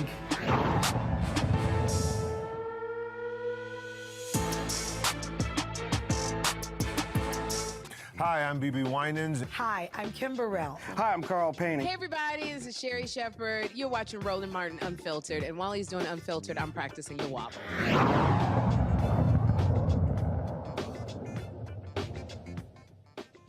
Welcome back. 17-year-old Christopher Bollinger made history by becoming the youngest licensed pilot in United States history. He completed an Air Force Junior ROTC Flight Academy program in August. Christopher beat out thousands of applicants to take the 8-week program over the summer. Christopher Bollinger joins us now from Washington, D.C. Christopher, how are you doing this evening? I'm good. How are you? I am doing outstanding. I'm low-key jealous of you because I wanted to be the youngest licensed Black pilot when I was a teenager, and I'm only like 20-something years late from that. Tell us about what got you interested in flight and what got you into this program to be the youngest licensed Black pilot in the country. Oh, man. So, I mean, I've always loved heights. You know, me and my family used to go to amusement parks, Hershey Park, all the time as a kid. And I just always loved the roller coasters going super fast and super high. And I think, you know, when my mom used to take us on trips, I'd look inside the plane and I'd see the pilots in the cockpit and I was like, wow, what are they doing, you know? And being up there that high always seemed so cool to me. And so, you know, I finally followed through when I applied for something called the Aim High Flight Academy, which is a 3-week program which aims to get you to solo.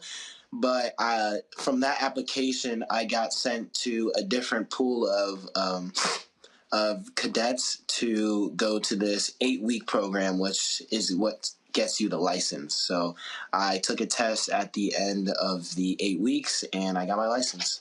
So yeah, it was really cool. Really, really fun, cool experience and pretty challenging too. Absolutely. Now, what did your parents say when you told them at your age that you wanted to get your pilot's license? Was there any pushback? You know, I think I had this conversation in the 90s with my parents, and it looked at me like I was crazy. So kind of talk about your family support behind this, how important that was to getting this achievement. Yeah, no, I have complete support, especially from my mom. As soon as I told her, she was looking through her phone, seeing who she knew that was a pilot, and she actually got me found this camp called, it's an OBAP camp. It means Organization of Black Aerospace Professionals. And what they do is they take a group of kids and they show them around different fields of aviation. So we went to airports, control towers, we talked to pilots in the military, and that's really what got me started into, okay, I want to be in aviation, but it showed me like different parts of aviation and especially the military route, because that's what I want to do now. And so that program introduced me to military pilots. And so, yeah, I had complete support from my mom, and without her, I probably wouldn't be here right now. So all thanks to her. Absolutely. And what are some of the things you did to prepare for this? I think a lot of people criticize Gen Z and Gen Alpha for being on video games and stuff all the time. But did you play games like Flight Simulator and some of the other piloting games? Did those help you prepare for taking the actual exams? I think so. As a kid, that's what got me into flying. But from the actual exams, we did use flight simulators. However, those are very different from like using an Xbox. Like we actually had like a full cockpit in a room, which acted as a flight simulator, so that helped. But I'd say using like gaming consoles, that just helped my passion. That definitely helped spark my passion for aviation and got me interested into it. So without that, I don't think I'd love it as much as I do right now. All right, and for people your age and younger who may have thought briefly about this but haven't pursued it, what advice would you give them on actually actualizing some of their interests and some of their passions and turning into actual action as you did to get your actual license, become one of the youngest licensed Black pilot in the country, to be on this path to the Air Force? What advice would you give them for putting in the work it takes to get where you are currently? Right. I'd say the biggest thing is to chase all the opportunities that you can get and to look for all the opportunities, because without, me applying to the Aim High Flight Academy, I never would have had the chance to actually been sent to this 8-week program out in Washington State where I was for the summer. So I think just for anybody who wants to pursue aviation, if you don't know anybody, I promise you there are groups online that talk about aviation. My mom is actually in a Facebook group called Raising Aviation Teens, and in there she's heard about a bunch of different programs, a lot of advice she's been sent. And so I think just look anywhere you can and chase all opportunities, because you never know what's going to come out of it. And I certainly never thought I'd be getting a pilot's license at this age. So please chase any opportunity you can get. Talk to anybody that you know is a pilot, or just reach out and see who wants, because people are there to help you. People want to help you and they want to see you succeed, especially if you have these dreams at a young age. So I strongly suggest that you reach out to people and look for any opportunities that you can get. I got a nephew a couple years younger than me who lives in Washington State, and you just put a huge burden on his back. Dominique, you hear that? Dominique, I know you're watching. You got to hear. Look, right, be with me right here. We got to connect y'all real quick. What's your favorite plane? What do you want to fly when you're in the Air Force? Oh, when I'm in the Air Force, gotta be the F-35s. I mean, those things go super fast and they're super stealthy and can do a bunch of different maneuvers. And it's gotta be. I'll be fine with any fighter jet, to be honest, but F-35's gotta be my number one.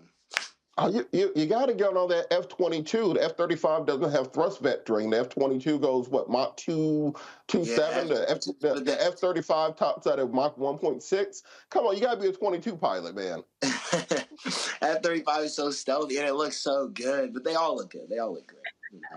Absolutely. Is there any last words of advice you would give to young people? Because I think it's very important we put positive images of young Black men out here in the media. And if you have social media you want people to follow or anything that you want to promote, feel free to drop that information out. Or even if it's a gamer tag, if you're streaming on Twitch, you want people to follow you, go ahead and plug away. Yeah, I just want to tell everybody that's listening, that I think that people want to help you, and I suggest that everybody just stays engaged to what they want to do, because if you push for your dreams, I promise it will work out, and I promise you can reach it if you try your hardest. So that's what advice I have to give. And I also want to say, give back to people. If you're in a position like I am, I want to be able to inspire kids that want to be in aviation too. So if you are in a position like me or anything, please look to give back. And also, I say, just know that there are people like you out there. Like, there are kids, whether you know it or not. That's a big part of why I wanted to, get my story out there, because not a lot of kids, that look like me have their pilot's license. And so I want to inspire other kids and let them know that their dreams can be reached if they work for it. And also, you guys can follow me on Instagram at Christopher.Ballinger. That's just my name with a dot in the middle. That's on Instagram. So thank you for having me on the show. It was great. Well, I'm gonna bring in the panel to ask you a couple questions, guys. I think we all want to give support. And it's interesting you said it, because when I was literally your age, I was obsessed with the SR-71 Blackbird, like Kelly Johnson, the Skunk Works. I just knew I was going to be a Blackbird pilot, and my parents sent me to law school. So having that family support, I definitely understand. I think it's great. Dr. Ali, did you have anything you wanted to question, or anything you wanted to say to Christopher? Christopher, I'm so proud of you. It's such an honor and a blessing to be able to hold space with you. In my family, we had the first African-American female pilot at United Airlines. So I understand, sort of the joy that comes with that. Let me just ask, the first time that you went up, share with folks that feeling that you had the first time that you were up in the air.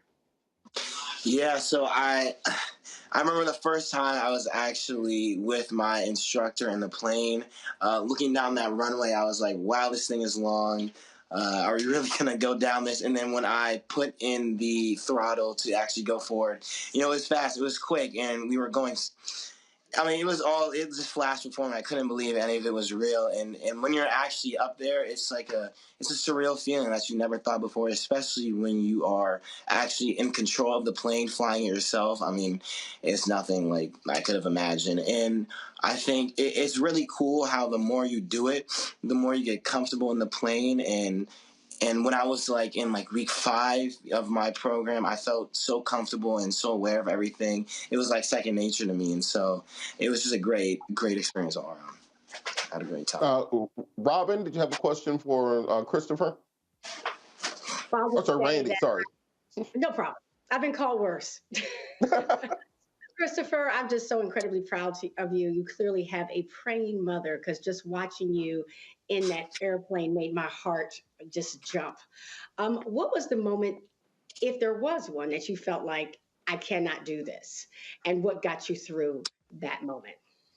Right. So I think that moment was, it was 8 weeks. So probably in the middle of it, I was getting tired. We were learning new things every day. Work was getting harder. The stress on top of having to learn everything and make sure you're on top of your flying.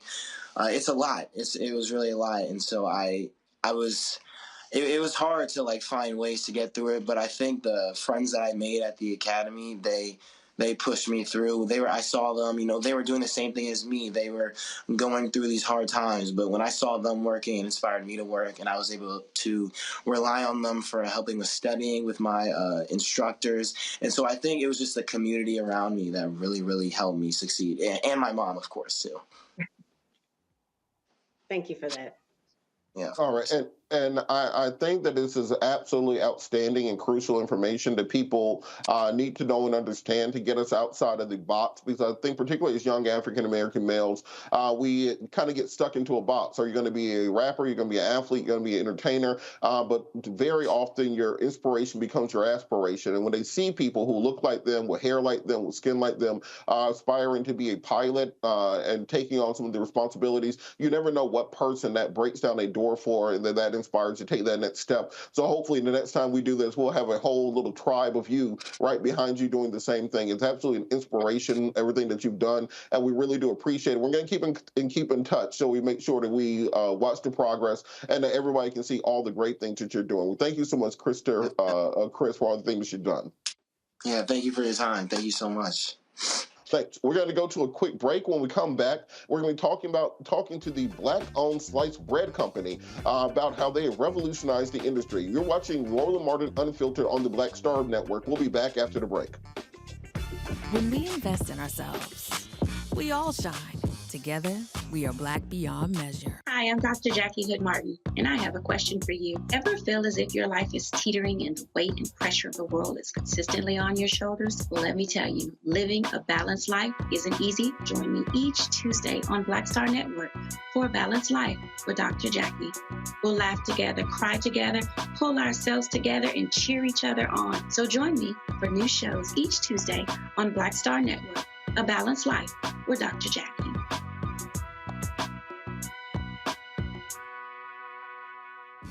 When we invest in ourselves, we're investing in what's next for all of us.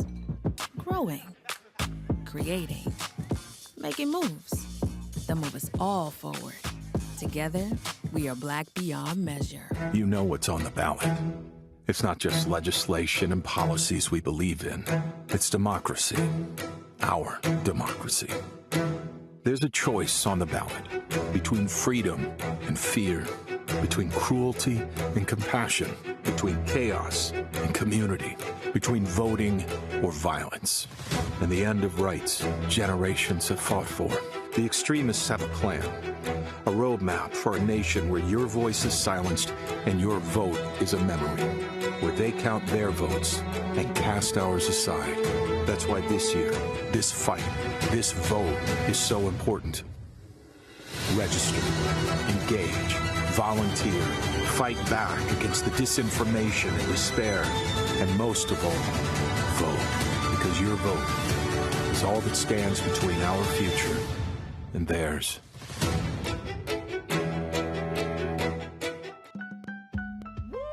We're all impacted by the culture, whether we know it or not. From politics to music and entertainment, it's a huge part of our lives, and we're going to talk about it every day right here on The Culture with me, Faraji Muhammad, only on the Black Star Network.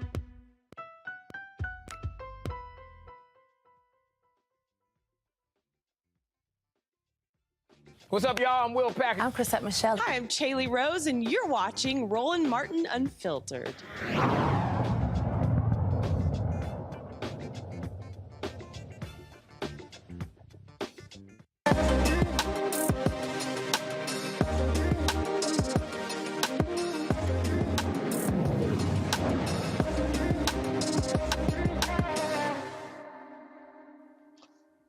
We're now talking about the Black bread company that is making waves and revolutionizing the industry. Take a trip to your grocery store searching for Black-owned bread companies, and you come up empty-handed. This sparked the beginning of the Black bread company. Joining us is Charles Alexander, Mark Edmonds, Jamel Lewis, and they have made history by launching the U.S. first ever Black-owned sliced bread company. Right here we have Jamel Lewis, co-founder, president of the Black bread company, joining us from Chicago. So, Mr. Lewis, talk a little bit about bread and what made you get into the idea of not just making bread, but actually making bread. Yeah, great to be on here. We are the Black Bread Company, the first African-American-owned gourmet sliced bread company here that we know of course. It started back in 2020. Our founder and CEO, Mark Edmond, went into the grocery store originally during the pandemic, during the time of civil unrest. A lot of things were going on in the country, of course, as you can imagine. He went to the grocery store. He was looking to support African-American-owned products. His wife sent him in the store the list. And at the top of the list, the first thing on the list was bread. He began Googling, looking to see which companies were African-American-owned or had African-American or minority executives. He was just looking to support, that was his protest, if you will. He realized after about 45 minutes that a company of his kind did not exist. So he got myself on the line. He called our other friend, Charles. We all grew up together on the south side of Chicago. And we decided, instead of, voicing our opinions on social media or going and just being frustrated and not necessarily, taking action, we decided, you know what, let's be the change that we wanted to see. Let's be and present the representation that we wanted to see on the shelves for our people, and actually just be the start, be the bridge for that, that type of situation for our people. So the Black Bread Co. was born at that time. Now, you have the official Chicago October outfit on, because when I used to live in Chicago, a hoodie and a fitted is pretty much what you wear from October until March or April. So what made y'all get into artisanal bread, and how have you found a market within the Black community for, not Wonder Bread, not just a regular slice bread, but actual artisanal bread, what they would call fancy bread in many neighborhoods? Right.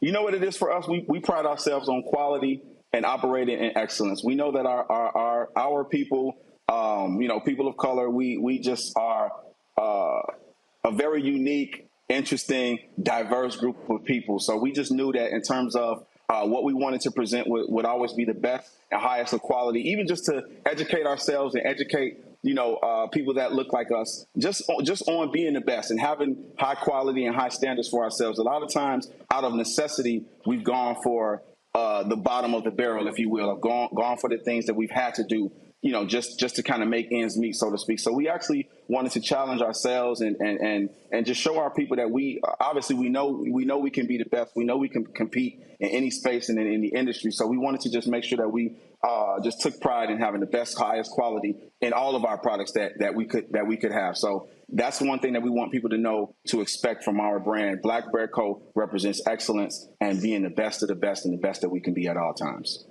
Absolutely. You guys have partnered with Roland and Roland Martin Unfiltered to offer a discount for people ordering the bread. Can you talk a little bit about that discount code for people who want to get involved and be able to support you directly? Without a doubt. You can visit blackbreadco.com. We ship nationwide, even internationally, depending on where you are. And there is indeed a 20% off unfiltered code. If you go on there, just type in unfiltered 20 and you'll save 20% off your next purchase. So you can experience our products, and we hope you enjoy. Of course, our company has been valued at over $51 million. We just closed out a $1 million equity campaign, crowdfunding, allowing, just the people to come along and join us on our mission of ownership and understanding the power of equity and us coming together and just learning and growing together. So blackbreadco.com, you can take advantage of that sale and also be on the lookout. We got a lot of great things and great opportunities for you to support and be a part and even own a portion and a stake in a company just like this, the Black Bread Company. Now, I'm a bit of a bread snob myself. Back in college, I had a job working at the Buckhead Bread Company. This is no lie, I was a sophomore in college. And so we were worked at the bakery getting rich white folks their bread. And it was all going well until my second day on the job, when this rich white lady came in holding a little puppy. And she said, "Excuse me, boy, can you give me some pumpernickel?" And so I got fired that day. Can you talk a little bit about kind of the varieties of breads and what you're doing to introduce many people in the African-American community to maybe some of the varieties that are out there that they might not be familiar with? Sure. And I want to say this even out the gate. We don't even want to just specialize in bread. You know what I mean? There are so many items across the grocery stores, across the grocery chains that we aren't participating in. So, of course, we do have our standard premium honey wheat bread, our premium white bread. We have hot dog, hamburger buns. We have bagels, premium quality bagels straight from New York that we've formulated recipes for that are coming soon. Bagels, English muffins, so many various products, jams, mustard, so many things that we're working toward to be able to get to the people. We actually just entered into a partnership with Target brand. So May 2023 will be available in Target. So many great things to come, so many great products coming. And we really just want people to have the opportunity to be a part of this brand, and hopefully we can continue on in greatness and excellence and do something special for the world to see. All right, I'm going to pull my panel in and ask a couple questions. Dr. Ali, you have any questions regarding our brothers here who are making bread while making bread? Oh, well, congratulations to the Black Bread Company. I love the name. Appreciate you. And I love the growth that you have also. Those numbers that you shared were powerful, especially coming out of the pandemic. What lessons did you learn during the pandemic that have made you a stronger and more sustainable business? Yeah, just the power of collectivism. Believing in not only yourself, but believing and trusting in your team and realizing, we say it all the time, that anything is possible. It's really true. If you really just kind of block out the noise and the distractions that may be around you. There are a lot of things that even just customarily in our communities that we've had to deal with and focus on even just to survive, but if you really just kind of even in a sense, just keep the faith and keep your eyes on the why, why you're starting what you're starting, why you may be starting that business, why you're in the community that you're in, why your children may go to the schools that they go to, why you have the relationships and the connections that you have. They can be powerful and special. The three guys that are on that screen right now, we grew up in the same neighborhood in our elementary, formative years, but we weren't able to travel to each other's blocks. We never knew each other. We escaped our neighborhood to go to the best high school in Chicago that we were able to, become connected and aware of. And that's where we even met each other and began the journey of being friends and building on our relationship. Fast forward into today, us being husbands, fathers, and businessmen and just, solid men in our own regards and our own respective careers, being able to come together in a sense like this was something that originally we knew nothing about. We knew nothing about making bread in 2020 when Mark made the phone call and said, hey guys, no Black or African American owned or minority owned product of its kind exists. Let's do this. And we trusted each other. We trusted the process from day one. We never wavered. We never said, what if? That's one of the main things I can really take away from this entire journey is we never said, what if? We saw something that didn't exist and we looked to be that change that we wanted to see. We didn't wait for anybody else to do it. We didn't wait for the celebrity that we may follow, that we may be fond of to start it. We didn't wait for Jay-Z. We didn't wait for, anybody to really come along and tighten things up for us or give us that start. We used what we had, You have all you need if you use what you have. So that's probably my biggest takeaway of just believing in just a collective pool of energy and people believing in a common goal. And Randy, do you have any questions of how these folks are making this dough out here? I've got bread puns. I've got bread puns for days. Come on with it. No, I'm happy they're making that bread. I was wondering if there are any plans to reach out to restaurants. I mean, there's companies like Subway who are saying that they want to be more diverse and inclusive, and especially with bringing on different vendors. So if you were in talks with any of them to make like sub rolls and things like that. Right. Yeah. So we are actively building relationships and nurturing relationships. A lot of those things take time. You kind of don't maybe realize it, but behind the scenes, even as I mentioned Target before, we've been in business for 2 years. We've been in connection with Target, talking for 2 years, and things are coming to pass. So as they unfold, food service, that industry is definitely an industry that we are tapped into and we are tapping into. Furthermore, just knowing again that a company of this nature didn't exist for people that look like us. So truly beyond the sky, there aren't even any limits as we see it. So yes, Subway, get ready. We're on the way. Starbucks, get on the way. We're on get ready. We're on the way. So we do our research. We do our best to be excellent in our business and in our endeavors and our relationships. So I would never say never to anything. Anything is possible. We believe, as long as you trust the process. All right, well, thank you so much, and keep us updated on how we can become involved in your endeavors. Tell people again how they can get that Roland Martin discount code to order directly from you. For sure. Thank you again, Roland Martin, wherever you are, for having us.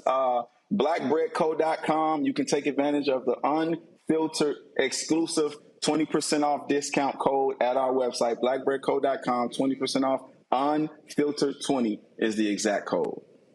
Thank you so much, Jamel, of all that you guys are doing over there. I might get back into bread. I'm cutting carbs right now, but afterwards, I'm back on it. I'll be right back on that honey wheat as soon as we can. Thanks so much for joining us today. We'll be ready. Thank you so much. Thank you, everyone. Thank you. And I got to thank our panel today, Dr. Mustafa Santiago Ali, as well as Randy Bryant. Sorry, Randy, I have a best friend named Robin Bryant, so I was calling you Robin all day, but she's a good person, so you're in good company. Got to thank Roland Martin for letting me sit in and hold his seat down. He should be back tomorrow after his speech at Morehouse College. And as I say to end every show in the word, no matter the consequences or fears to grip your senses, you got to hold on to your dreams. Hold on to your dreams, America.